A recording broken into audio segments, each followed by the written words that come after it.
Muchísimas gracias por las palabras, yo diría exageradas, pero cuando proviene de la fuente, que es Charles Moy, que conoce el sistema como nadie, me siento muy halagado y de forma muy humilde agradezco las palabras de presentación. También intimida un poco tener la historia de la comisión al lado de uno cuando uno va a hacer una presentación sobre el sistema y la Comisión Interamericana. Entonces le pedí antes que no me corrija demasiadas veces, ¿no? Y que me lo haga de forma sutil. Entonces si ve la manito de Charles, es como no se equivocó Cavallaro, se ha equivocado de nuevo Cavallaro. Bueno, es un placer volver a estar con ustedes. Reconozco muchas caras de anoche. Hasta hay una pregunta pendiente que tiene que responder y que voy a responderla en esta sesión, espero. Lo que quería hacer, y hay hasta cierto punto un choque de culturas pedagógicas que se va a manifestar en este espacio. Yo prefiero tener una discusión. Yo tengo 30 y pico diapositivas que voy a usar para pasar los elementos básicos, pero prefiero tener una discusión. Y yo, si hubiese trabajado la arquitectura desde el espacio, tendría un círculo para tener una discusión. No voy a perder tiempo con eso porque después llega la próxima persona para la próxima sesión y la mesa hay que reponerlas, entonces ya. Pero imaginémonos todos como si estuviéramos en un círculo, en un diálogo. Digo eso porque quiero que pregunten y levanten temas durante esta sesión. Lo único que les ruego es que sean concisos al hacer, ¿no?, su pregunta. Ahí, para comenzar, sé que entiendo lo que es el curso, este curso que hace años es de las cosas más importantes que el instituto hace, pero suele haber personas de distintos niveles de experiencia con el sistema interamericano. Entonces, a ver, por levantar la mano, ¿quién ha usado el sistema? ¿Quién ha participado en una reunión, una sesión en la audiencia, en la comisión o en una petición? O sea, ¿quién ha cualquier interacción con la comisión? Levanta la mano. O sea, ok, excelente. ¿Y cuál fue? Un caso personal particular, una petición personal. ¿Que está tramitando o que fue resuelto? Está en trámite. Sí. Está en trámite, ok. Excelente. ¿Quién más? La comisión un informe sobre personas LGBTB en las Américas. Uniforme. Sí. O sea, Una reunión que estuvimos compartiendo el informe. ¿dónde? República Dominicana. Ok, pero recientemente. Reciente, ¿sabes? Ah, yo estuve. Sí. Yo estaba ahí recientemente en el Observatorio de Derechos Humanos. Sí, una de noche. Sí. Ok, excelente. Ok, ¿quién más? Trabajar en varios años en dos organizaciones de usuarios del sistema, de distintas cosas. Entonces maneja ese tema. Ese va a ser muy básico para ti. Ok, ¿quién más? Ok. Porfa. Sí, lo mismo que la compañera, trabaja en una misma gubernamental que también es usuario del sistema en Argentina. ¿Cuál ONG? Es el Ministerio Público de la Defensoría General de la Nación de Argentina. Ya, ¿y dónde trabajas tú? En Segil y en el CELS. Por favor, ok. Segil y CELS. Ya, ok, bueno. Anda a tomar un cafecito si quieres. Ok, entonces, ¿y alguien más? Ok, bueno, entonces esto me ayuda porque vamos a comenzar vamos a hacer lo básico, ¿no?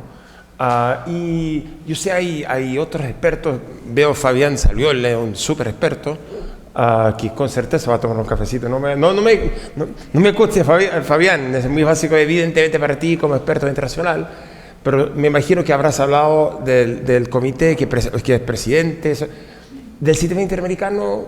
¿Han tenido otras sesiones? De la comisión, nada. Ok. Y habrá otras sesiones, hay toda la cosa sobre la corte, ¿no? De la corte que sigue. Ok, bueno. Entonces vamos a tocar los elementos básicos, pero por favor que si tienen una pregunta, ¿no? Que levante la mano y va. Yo no voy a gastar, son 90 minutos, que es harto rato. Es otro choque pedagógico. Yo no doy clase de 90 minutos. A veces de clase de 2 horas, si doy de 2 horas, a los 50, 60 minutos tomamos unos 5 minutos, ¿no? Pero vamos a ver si seguimos los 90 minutos. Yo no hablo por 90 minutos, 40 y ahí habrá preguntas, ¿ok? Entonces pueden ir pensando en su pregunta, si no el silencio es, ¿no? Como es la peor cosa que le puede pasar a alguien acá, ¿no? ¿Hay preguntas? ¿No? Ok. Entonces, en eso estamos. Vamos a hablar de los derechos humanos en la región. Aquí en la parte que eso no hace falta, me imagino, para este universo, donde diría que pasa en el continente. Tenemos graves problemas, a pesar de tener gobiernos democráticos, unos más democráticos que otros, ¿no? Tenemos elementos autoritarios, tenemos desde la impunidad de las épocas dictatoriales, ¿no? En casi todos los países del continente, hasta temas de restricciones en la libertad de expresión, negación diaria de los derechos económicos, sociales y culturales más básicos, violencia policial en casi todos los países del continente, que tiene sus elementos raciales, ¿no? Como en mi país tiene todo lo que es el Black Lives Matter, el movimiento, para mostrar la forma diferenciada que recibe uno en términos de cómo uno es tratado por la policía en función del color de la piel, pero puede ser por ser indígena. Tenemos choques por el modelo de desarrollo, ¿no? Con los pueblos indígenas y otras personas en el campo.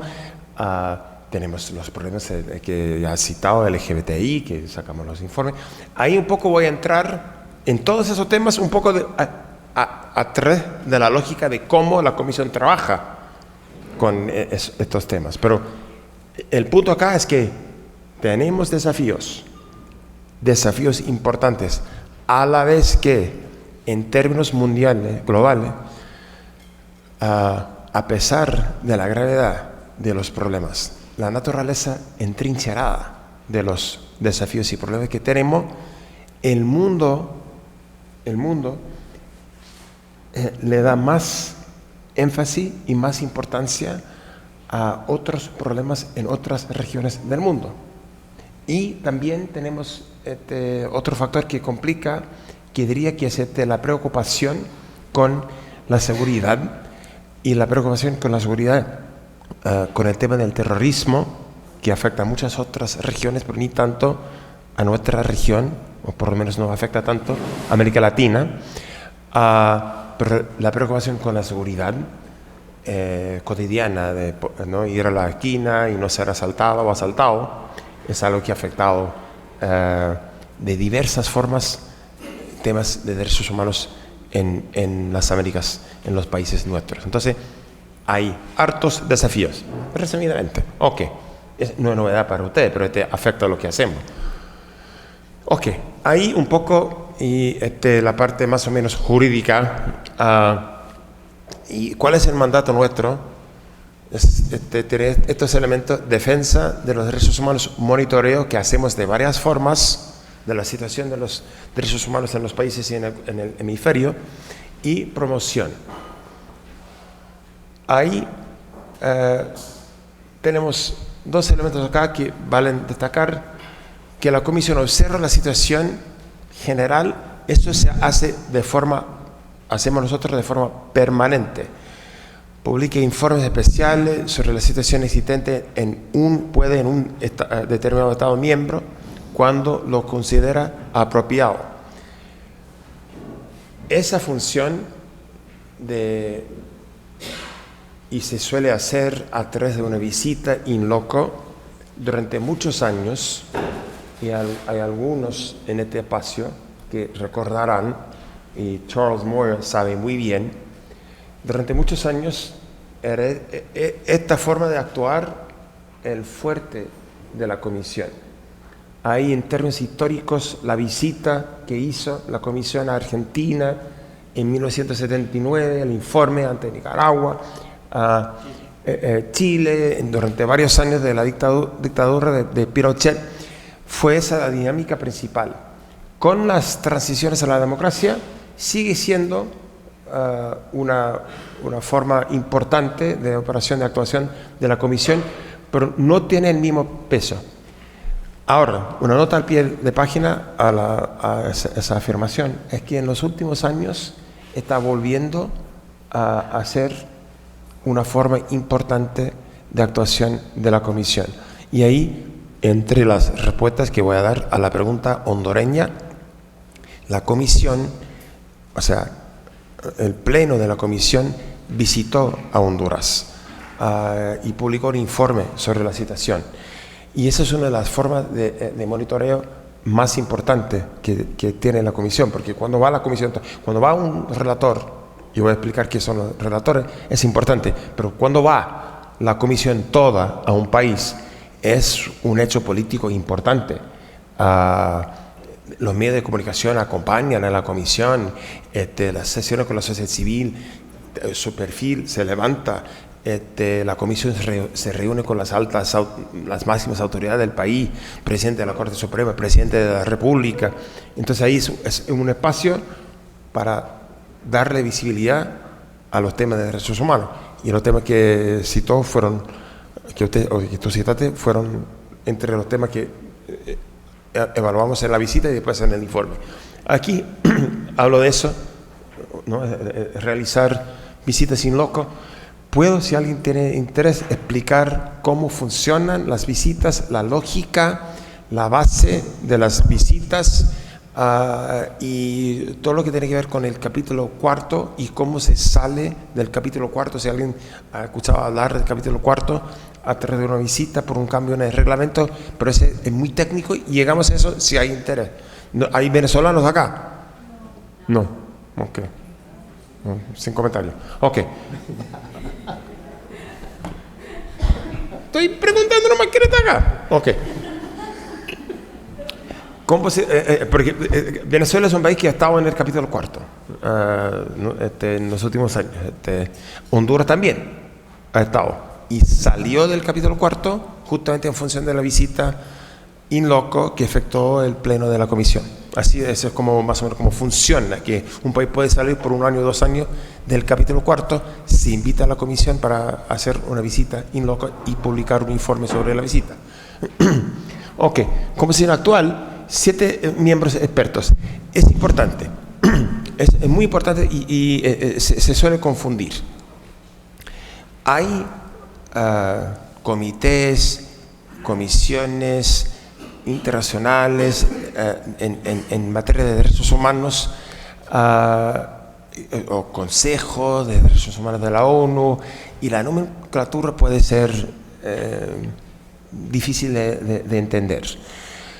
Básicamente, la distinción quizás más importante entre cuerpos internacionales en materia de derechos humanos, la distinción más importante que haría yo, o una de las más importantes, yo creo que Fabián, que está haciendo otra cosa y debería estar haciendo otra cosa, pero si te llamo de vez en cuando, te incomodo de vez en cuando, es que la distinción, una de las distinciones más importantes es entre los cuerpos en los cuales los representantes son los estados, ¿no? Cuerpos, digo, comisión, comité, consejo, puede tener el nombre que quiera, y los cuerpos, comité, comisiones, donde las personas sirven a título personal. Fabián Savioli es un experto internacional reconocido en derechos humanos y él ahora es el presidente del Comité de Derechos Humanos de la ONU.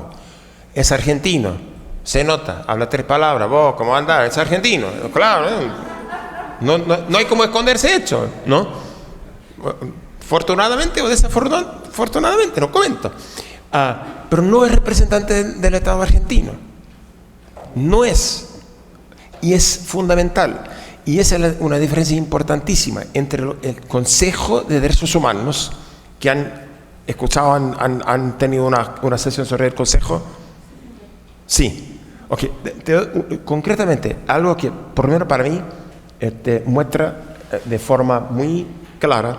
Si alguien ha estado en el Consejo, en este Room 17, ¿todavía está en el Room 17?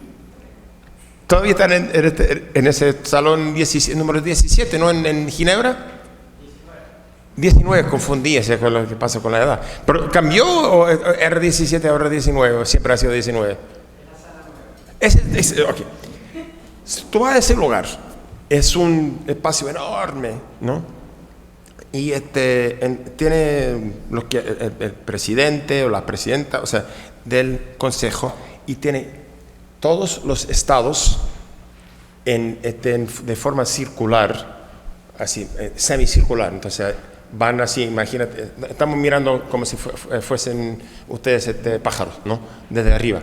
Aquí está la mesa principal, después de forma semicircular, países. Los países que integran el Consejo están en la primera fila, después van más distantes y llegas más distante y ves, después de los Estados miembros, tenés Estados no miembros del Consejo, pero miembros de la OEA, después de la ONU, después tenés Estados observadores, ¿no? Como Suiza siempre ha sido, pero ahora ha entrado, ¿no? Tiene la Holy See, ¿cómo se dice? El Vaticano, ¿no? Y después tiene organizaciones internacionales, UNESCO, cosas por el estilo, ¿no? O sea, UNDP, o sea, PNUD. Y después, aún más lejos, en un rinconcito distante, tiene la sociedad civil. ¿Sigue siendo así, Fabián? Ok, ciertas cosas no cambian. En ese espacio, cada estado tiene una plaquita como esta, con el nombre de estado, todavía en francés. Las plaquitas en francés. Era la única concesión que hacía el mundo de los derechos humanos a Ginebra y a la cultura francesa de Suiza, es que los nombres de los países tenían, y en orden alfabético, en francés. Entonces, o sea, era como Estados Unidos, no United States, no Estados Unidos. Y Colombia y Brasil, y todo en francés. Es todo en inglés, ¿no? Sigue siendo casi todo en inglés. Pero todo eso estoy contando que puede ser interesante o no, pero hay un punto importantísimo, que es al hacer uso de la palabra, si alguien quiere hacer uso, Eva Escobar quiere hacer uso de la palabra, ¿de qué país eres tú? El Salvador. Ahí tú lo que harías sería levantar la plaquita que dice El Salvador. Y ahí yo como presidente digo, le ofrezco la palabra a la representante de distinguido Estado de El Salvador. Y tú vas a hablar en nombre del país. Y vas a hablar en nombre del país con instrucciones de la capital. Y si no sigues las instrucciones de la capital, volverás a la capital. Y al día siguiente estarás buscando un empleo en la capital. O en Chutunco, o donde sea. ¿Ok? Entonces, lo que pasa en el Consejo pasa por geopolítica, por canje de votos entre países, pero no por principios de los derechos humanos. La gran diferencia de instituciones como el Comité de Derechos Humanos o el Comité DESCO o los otros comités o la Comisión es que los miembros de la Comisión, a pesar de pasar por un proceso de elección por los estados, que es un proceso complicado, y reconozco que es complicado y podemos hablar de eso, nosotros en la Comisión servimos a título personal y cada uno vota su conciencia en función de las normas, principios. Por eso tiene mucho más chance de tener de un resultado justo, diría yo, en la Comisión de que en el Consejo. El Consejo no sigue siendo el caso que el Consejo nunca ha aprobado la resolución condenando a China. No lo hace. No, o sea, no lo hace. ¿Por qué Chile tiene un récord en los derechos humanos malísimo? ¿Por qué el Consejo de los Derechos Humanos no? Porque China, no hay país que no tenga relaciones comerciales importantísimas con China. Y China sabe eso y hace, ¿no? Entonces hace las relaciones con los países y no hay ninguna sanción a la política china en los derechos humanos. ¿Me explico? ¿Está bien? ¿Está claro ese? Ok, maravilla. 4 años, tenemos una secretaria ejecutiva. Técnico. Yes. A ver. Ok, bueno. Aquí tenemos una foto de la actual integración de la comisión. Ese guapo a la derecha, soy yo, con mis colegas. Y ahí ve los países de donde vienen, pero no son representantes de los países. Pero sí, y eso es una regla, yo encuentro bastante positiva, es importante saber el país, porque cuando se trata de un tema o un caso de un país X, él o la comisionada de ese país tiene que excusarse, salir, si estamos en una sesión de deliberación sobre un caso de la pena de muerte en los Estados Unidos, Black Lives Matter, Guantánamo, lo que sea, yo me levanto, salgo y quedo fuera del espacio y los otros 6 toman la decisión correspondiente. Igual con Perú, igual con Jamaica y todos los países.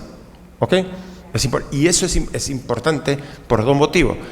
Porque históricamente en la comisión, cuando no existía esa regla, en algunos casos, si no entro en detalle, existía la práctica de proteger al propio Estado. Es decir, que un comisionado de un país X trabajaba para que los casos contra el país X no avanzaran. ¿Me explico? Entonces la regla cumple 2 funciones. No permite que eso acontezca, pero también le quita a los estados el incentivo para meter a un nacional con la función de proteger al Estado. ¿Ok? Bueno, aquí estamos. Y esa parte más rápida, y después tendremos preguntas y, ¿no? Dejo por lo menos 30, sino 45 minutos para preguntas. Así que están juntando su pregunta, ¿no? ¿O no? Están pensando en...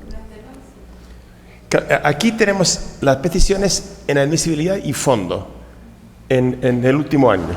¿Ok? Y ¿me escuchan atrás, no? Sí. Ok. Ahí, no sé si consiguen leer, pero... ¿No? Más o menos. Y ¿hay alguien que bajamos acá? No esperaba, pero sí de Argentina, además de Fabián, el CELS. La persona de CELS ya no se ha ido, todavía está. ¿No estás aburrida totalmente? Ya, menos mal.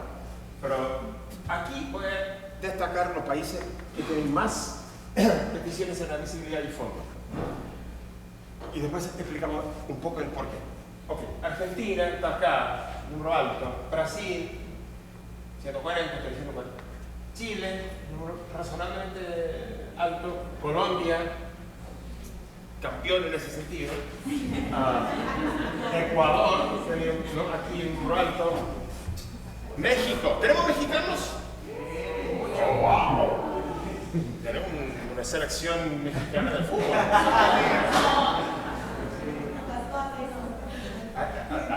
Ese como, no hay que hablar de como el innombrable de la selección mexicana de fútbol. Como Voldemort. No tan terrible. Y acá, Estados Unidos, que tiene 90. Y Venezuela 70. Ok. Hay una serie de factores que llevan a tener muchas peticiones. Ahí vamos a destacar que son solicitudes de medidas cautelares. Hablo de los 2 temas juntos. Y aquí, Perú tiene un número razonable, México y Colombia. Y tiene Argentina, Brasil, ¿no? Otros países, Perú, con números razonables. United States of America. En Estados Unidos son casi todos casos de personas condenadas a muerte que están pidiendo una... digo, no por haber trabajado en los casos como comisionado, pero por saber. Ok. ¿Qué lleva a tener un número alto de peticiones, casos en trámite y o medidas cautelares? ¿Cuáles factores creen ustedes que...? Porque, bueno, caramba, porque México está en 100 y Nicaragua en 3. ¿La intervención de la sociedad civil? Sí, ese es un factor fundamental. La intervención de la sociedad civil, las ONG, o sea, la capacidad de esas instituciones, porque sirven como filtro, un filtro importantísimo. Entonces, tiene un elemento evidente, es la materia prima. ¿Cuáles son las violaciones? ¿Son graves o no son graves? ¿Cuáles son las condiciones de derechos humanos en el país? ¿No? Pero pasa por la intermediación de la sociedad civil, que ese es el tema que quería levantar. Levantaste ya al tiro, entonces fantástico, porque estas cifras no te dicen necesariamente cuáles son los países con una situación más grave. Es un indicio, tiene que ver, pero es muy importante el papel de la sociedad civil. Un ejemplo, yo cuando fui a Brasil a abrir la oficina de CEGIL y de Human Rights Watch, America's Watch en la época, en 1994 había... En 1992, cuando comencé con Human Rights Watch, había 2 peticiones contra Brasil en la comisión. 2. No tengo certeza, pero creo que había 3 o más violaciones a los derechos humanos en Brasil en el año 1992, ¿no? ¿4? ¿5? ¿No? Ok. Evidentemente es un país enorme, tenía todo tipo de problemas imaginables, ¿no? Un Estado que estaba recién saliendo de una dictadura, transición a la democracia, porque no había la tradición en la sociedad civil de usar el sistema interamericano. Entonces, justamente es ese tipo de espacio que es tan importante, que usted, ¿no? Después de hacer ese curso, ¿no? Y felicitaciones por haber sido escogido para estar acá, que no es poca cosa, a la vuelta en su país van a tener mejores condiciones de hacer uso de los mecanismos internacionales, ¿no? Pero hay países todavía donde, por ejemplo en el Caribe, pero un país también como Nicaragua, donde hay nicas acá. Sin comentario. Pero hay países donde el índice de denuncias y de solicitudes de medidas cautelares realmente no corresponde a la realidad. Entonces, una de las cosas que este curso es muy importante porque sirve para cerrar un poco la brecha entre lo que es la realidad y el reconocimiento internacional de las problemáticas a través del uso de los mecanismos de la Comisión y también de la ONU y otros órganos internacionales. Ok. Hay medidas cautelares otorgadas por año. Es interesante que parece que hay una cierta tendencia a reducir el número. Esto tiene que ver con un proceso muy duro que vivió la Comisión inicialmente por un caso brasileño, Belo Monte, que Marcelo da Silva puede saber que es el caso Belo Monte, otros de repente van a saber algo del caso, pero los estados, la verdad es que tienen preocupaciones. Yo voy a decir objetivamente cuál es su visión de las medidas cautelares. Tiene preocupaciones porque lo que dicen los estados es que una medida cautelar acaba siendo una forma de juzgamiento, de juicio de valores sobre un determinado tema sin que haya un proceso de contradictoria. O sea, entonces, ¿qué digo con eso? ¿Ustedes saben qué son medidas cautelares y qué son casos o no? Que alguien me diga, porfa. ¿Qué es la diferencia entre una petición y una medida cautelar? La medida cautelar es una medida que se toma en casos de urgencia, donde se pretende evitar un daño irreparable, donde hay peligro para las personas y lo que se trata es evitar que ese peligro llegue a acontecer. Sí, ¿dices eso en términos generales o en el sistema interamericano? Bueno, las medidas cautelares son las que... En el sistema interamericano, dices tú. interamericano. Ya, así es. ¿Y las peticiones son Las decisiones, bueno, las peticiones y los casos? las peticiones ya son más concretos, ya es cuando una denuncia formal ante la Comisión Interamericana por una vulneración a un derecho humano contenido en la Convención Americana de Derechos Humanos, y ya es cuando se pide que entre a conocer respecto de ese caso en concreto, con vista a meterlo ante la Corte. Claro, sí, no es que sea más o menos formal, es que el proceso es diferente. La medida cautelar busca impedir un daño o mantener una situación jurídica para que pueda ser juzgada la situación sin cambios, ¿no? La función tutelar y cautelar, ¿ok? Lo que dice que en términos de la diferencia, cuando se trata de una petición en un caso, es un proceso a través del cual va a trasladar las informaciones al Estado, el Estado va a responder, después vuelve a la otra parte, hay una decisión sobre, primero una decisión sobre la tramitabilidad, después sobre la admisibilidad y después sobre el fondo, y el caso puede ser llevado a la Corte, ¿ok? Tiene todas las garantías judiciales que a los Estados les gusta, porque quieren tener todo ese espacio para defenderse. Entonces, digo nomás que la medida cautelar que no lleva a una conclusión, no hay una decisión de que Brasil o Honduras o México o Colombia, el Estado ha violado los derechos humanos de fulano. No, dice que tenemos preocupaciones, nos preocupa la integridad personal de fulano y queremos que proteja a esa persona. Pero los Estados, como hay mucha cobertura en los medios de comunicación de las medidas, sienten que están siendo juzgados, entonces hubo mucha presión y cambiamos un poco la normativa interna. Si hay preguntas, puedes responder cómo, etc. Y ahora salen un poco menos. A la vez que tenemos muchas solicitudes y no ha dejado de aumentar. Vamos a tener más de 1.000 solicitudes de medida cautelar en este año. Ok. Es otra cosa que la Comisión hace, es mandamos casos a la Corte. Aquí es una división de los casos del último año, que no son muchos, suele tener 15 por año, 20, 12, en el último año 8, y estos son los países que tienen más casos. Esta es una de las cosas más interesantes e importantes que creo que la Comisión ha hecho en los últimos años. Demoró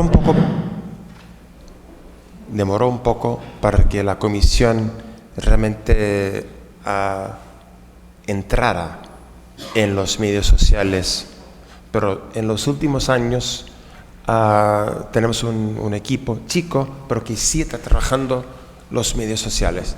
Y aprovecho para sugerirles a todos que entren en la página de la CDH, que sigan a la CDH en Twitter, en Facebook, y que pueden entrar en la lista de correo electrónico para recibir notificaciones de la Comisión también. Eso hemos ido de la época del libro y el lanzamiento físico con ejemplares, ¿no?, distribuidos al mundo digital. Y con eso se ha multiplicado de forma brutal, ¿no?, el alcance de la comisión. De tal forma que tenemos 300.000 seguidores, pero entre hits de Facebook y Twitter estamos hablando de 50 millones, ¿no? Es muy importante para la comisión porque, de hecho, cuando me preguntas ayer, ¿qué podemos hacer con Honduras? Y con Honduras, le digo, como cualquier otro país, no podemos mandar, no vamos a mandar cascos azules de la ONU, ¿no? Un peacekeeping force, fuerza de paz, ¿no? ¿Cómo se dice peacekeeping force de la ONU? ¿Sabe que peacekeepers, ONU peacekeepers son una tropa que van y están en algunos... Eso no hacemos, no vamos a hacer, ¿no? ¿Cuáles son las formas que tenemos nosotros de hacer valer nuestras decisiones, comunicados, cartas solicitando informaciones? De todo lo que es en inglés hablamos de soft power. Soft power es el poder blando, ¿no? O sea, a través de los medios de comunicación, a través de las articulaciones políticas, a través de la sociedad civil, a través de las ONG de derechos humanos, las manifestaciones populares. Eso, nosotros entramos en eso, no organizamos manifestaciones, pero lo que decimos tiene el valor discursivo y tiene el valor ético, tiene el valor moral, y también los estados tienen la obligación en buena fe de cumplir con sus obligaciones internacionales y de cumplir con las determinaciones de la Corte y de la Comisión, ¿no? Pero el hecho de tener 50 millones de hits por año nos da mucho más chance de que los estados cumplan y que pueda incidir de forma positiva en situaciones como las que mencionaste ayer en Honduras. Ok. Ahí ustedes pueden entrar como suscriptores en el sistema de distribución de comunicados. ¿Ok? 2.000 casi nuevos en 2015. Ahí es algo que sugiero que hagan para mantenerse al tanto. Ok. Este es un comunicado que lanzamos el año pasado. Va a haber los estados que tienen más comunicados. Hay cosas que siempre mandamos un comunicado. Cuando un defensor... cuando matan a un defensor o un periodista, ahí es como un tema que tenemos que decir algo, ¿no? Y pasa más eso en México, Honduras, ¿no? Venezuela, cuando hay una reyerta, una rebelión en un penal, un centro de detención con muertos, ahí también, ahí es a mi relatoría, sacamos un comunicado. Y hay otros temas, si son importantes, pero son, ¿no? Diría, 1 o 2 veces por semana sacamos algún tipo de comunicado. Y también tenemos comunicados por temas generales, ¿no? O sea, no necesariamente del país. Otra forma de actuación nuestra que hacemos en el caso de Honduras también, ¿no? Volviendo, ¿qué podemos hacer? Visita, informe de la visita in loco, casos, peticiones, medidas cautelares, comunicado de prensa, ¿no? Esas son entre las cosas que podemos hacer. Carta, artículo 41. Esto es algo que no se ve, pero sí tiene un cierto impacto. ¿Qué es? Nosotros podemos, es una competencia nuestra, por el artículo 41, solicitar informaciones de la Convención Americana o el artículo 18 de nuestro estatuto para los países que no sean partes de la Convención. Es básicamente una solicitud de información. Pero es una solicitud, suele ser muy detallada y va de la comisión a la misión, es decir, la representación del Estado en la OEA y después a la Cancillería en la capital. Entonces, ¿qué pasa? Hay un asunto, hay un tema, no sacamos un comunicado, a veces sacamos un comunicado, decimos no sacar un comunicado, no hay un caso, no hay una petición, no hay una solicitud de medida cautelar, pero hay un tema de preocupación. Ahí mandamos un oficio formal que va a la misión, después va a la Cancillería, en la capital, diciendo, supimos, hemos recibido informaciones de tal y tal y tal, nos preocupa tal y tal y tal, y quisiéramos saber cómo están investigando este caso, qué está haciendo eso para tal, qué tal, ¿no? Y en la mayoría de los casos los estados responden y muchas veces toman medidas, providencias medidas en el país sobre el caso. ¿Por qué? Porque no quieren que llegue a ser un caso. No quieren que el asunto, se convierta en caso formal. Entonces, esa es una forma de decir, ojo, ha pasado algo, ¿no? Puede que la comisión entre o saque un comunicado, puede que la comisión decida autorizar una medida cautelar, sin decir nada de eso. No hace falta decir eso, se entiende con una carta del artículo 41 que estamos solicitando información porque estamos preocupados. ¿Ok? Esa es otra función de la comisión que hacemos el tiempo todo en Honduras y otros países también. Ok, eso es algo que creo que va a ayudar y está ayudando con el rezago que hemos tenido, que estamos superando con la tramitación, por lo menos en la fase inicial de las peticiones, que tenemos un rezago de 7-8 mil casos. Ahora hemos reducido a menos de 500 casos el rezago en la primera parte, que es la decisión si se tramita o no. Esa respuesta estamos dando en un año, que demoraba 4, 5, 6 años. Entonces estamos resolviendo eso y ahora tenemos que resolver admisibilidad, que es la próxima fase, que es un análisis jurídico, y después fondo, que es si o no hay violación. Pero está ayudando el portal, porque el portal nos ahorra mucho, pero mucho tiempo, porque permite tanto que la víctima y sus representantes, así como el Estado, pueda hacer todo la tramitación electrónicamente. Entonces, en vez de mandar una petición física con hartas hojas y pruebas, ¿no?, a la comisión, que a todavía pasa, la comisión recibe, un abogado o abogada estudia, hace una evaluación inicial, y si decide que se va a tramitar, hay que escanear todo, ¿no?, y mandar la versión electrónica al Estado para que el Estado responda. Se elimina la necesidad de hacer el escaneo, de hacer esa parte burocrática, que ocupa mucho tiempo cuando estamos hablando de centenares y centenares y centenares de procesos, miles literalmente de procesos, y el equipo no es tan grande para poder estar haciendo ese trabajo. Entonces eso nos ahorra harto tiempo.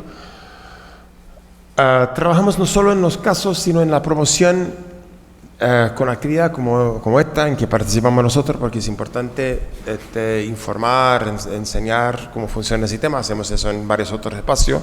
El instituto evidentemente hace eso como función principal, pero la comisión también trabaja en la promoción y política pública. Trabajamos, le doy un ejemplo del RPPL.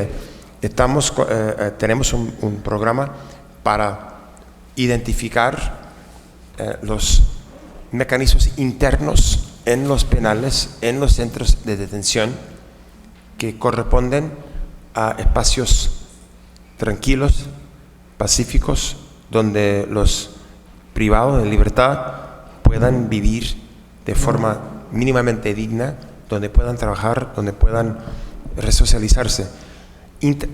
Son procesos internos. ¿Dónde y cuándo acontece eso en las Américas? Y hay lugares donde está aconteciendo. Y estamos trabajando con algunos gobiernos para buscar formas de replicar las mejores prácticas en los penales. Y tiene mucho que ver con la devolución de responsabilidad a los internos, que no tienen que limpiar su espacio, tienen que trabajar, no, en vez de tratarlos como animales, que no tienen que estar en la jaula, porque si sale de la jaula no va a matar. Hay un proceso en varios penales que es interesante de devolver esta responsabilidad, y que estamos viendo con varios gobiernos, como con la viceministra en Panamá, con la ministra acá en Costa Rica, con el viceministro de Paraguay, en el Perú, el ministro, ¿no? Entonces eso es algo que hacemos también, pero no tiene tanta visibilidad, de trabajar con los estados para buscar soluciones, no solo denunciar, aquí hay una violación, Honduras ha violado los derechos humanos, México, Colombia, Estados Unidos, lo que sea. Ok. Este tema, principales desafíos de la región, ya había hablado de eso. Aquí rapidito voy a mostrar las áreas temáticas en las cuales trabajamos. Ya cité los problemas. Tenemos relatorías sobre todos estos temas, sobre pueblos indígenas, sobre los derechos de las mujeres. Y estos son algunos de los informes que hemos sacado en cada cada área. Sobre los migrantes, ¿no? Evidentemente un tema cada vez más en la región toda. Era un problema en México, Estados Unidos, los países centroamericanos, ahora aquí, ¿no? Es un tema muy actual en Costa Rica, ¿no? Ha sido en Ecuador, en varios países. Sigue siendo, es un tema que crece en el mundo y crece en el hemisferio nuestro. Libertad de expresión, tenemos un relator especial, es decir, no es comisionado. Los otros relatores somos comisionados. El relator o la relatora especial es alguien designado por la comisión. No es comisionado, sino relator. Entonces, por eso es una relatoría especial. Especial significa no dirigida por un o una comisionada. Niños, niñas y adolescentes, defensores y defensores de derechos humanos, persona privada de libertad, mi relatoría, derechos de las personas afrodescendientes y contra la discriminación racial, LGBTI y DESC. Entonces son las áreas en las cuales trabajamos de forma temática, no necesariamente en un solo país, sino en el hemisferio, buscando los elementos comunes e intentando identificar las problemáticas y las soluciones para los problemas que atraviesan las fronteras. Ok. Informe de país. Como dije, visitamos a países, la comisión toda, además de las visitas de los relatores y las relatoras a distintos países, la comisión, el pleno de la comisión puede ir a un país para efectuar una visita y publicar un informe, que es un proceso de alta visibilidad. Acabamos de hacerlo en México. ¿Cuántos mexicanos tenemos? ¿Mexicanos? 15, caramba, tenemos una selección más 4 reserva. Suplente, impresionante. Pero no sé si habrán visto en marzo, publicamos el informe y fueron hechas varias entrevistas. Yo hice algunas, Emilio Álvarez y Casa hizo varias entrevistas sobre este informe que clasificó la situación de derechos humanos en México como de una grave crisis. No le gustó mucho a la Cancillería mexicana. Yo insisto en que es una justa descripción de la realidad mexicana actualmente, pero está en el informe que puede analizar, estudiar y discutir. Estos son otros informes sobre la República Dominicana. Claro, muy fuerte y también bastante el informe cuestionado por el Estado dominicano, porque no sé, hay algunos que creen que no hay racismo en la República Dominicana. Ok. Otros desafíos de la región. Ahí tenemos lo que se llama el capítulo 4 y el capítulo 5. El capítulo 4 es si hay una situación muy grave y hay normas que están en el reglamento, si hay ruptura institucional, si hay problemáticas gravísimas de los derechos humanos, la Comisión puede decidir hacer una evaluación de la situación en un determinado país en el capítulo 4. A los estados no les gusta estar en el capítulo 4. Describo la realidad. Ven como una sanción. Entonces, por el reglamento actual, si un estado invita a la comisión a hacer una visita in loco con el pleno de la comisión, que es una forma importante de darle visibilidad a la situación de los derechos humanos en el Estado, abre espacio para la sociedad civil y es bastante útil, creemos nosotros, si el Estado acepta ese tipo de visita. Ahí cierra el proceso del capítulo 4 para este año, ¿no? Y se publica un informe de la visita al país. Es eso lo que pasó con Honduras. Honduras estaba desde el golpe en el capítulo 4. Después nos invitó a visitar el país, hicimos con bastante visibilidad en diciembre de 2014, sí, 2014, y publicamos el informe en el comienzo de este año. El capítulo quinto es lo que pasa. El capítulo quinto es lo que pasa cuando el año después de la visita. Es el seguimiento de la visita. Aquí son algunos otros desafíos que ve por los títulos de los textos, ¿no? La universalización y la idea de que todos los estados ratifiquen a los instrumentos básicos, partiendo por la Convención Americana, que hay estados que no son partes, como el mío. Pena de muerte, derecho a la verdad, o sea, derecho histórico, pero actual. Y también tenemos algunos otros desafíos externos. El segundo es vuelve a la pregunta hondureña: ¿cómo se garantiza el cumplimiento? Y ahí la respuesta no es sencilla, ¿no? Son todas las formas de presión a través de los medios de comunicación, reuniones, presiones de otros países, presiones de los intelectuales, del sector universitario, etcétera, etcétera, etcétera. Es una respuesta muy compleja, no es fácil. Nos gustaría que los estados todos acataran nuestras sentencias y determinaciones de por sí, pero no pasa. Y el financiamiento, que es un tema actual y en las preguntas puedo responder. Por su atención, muchas gracias.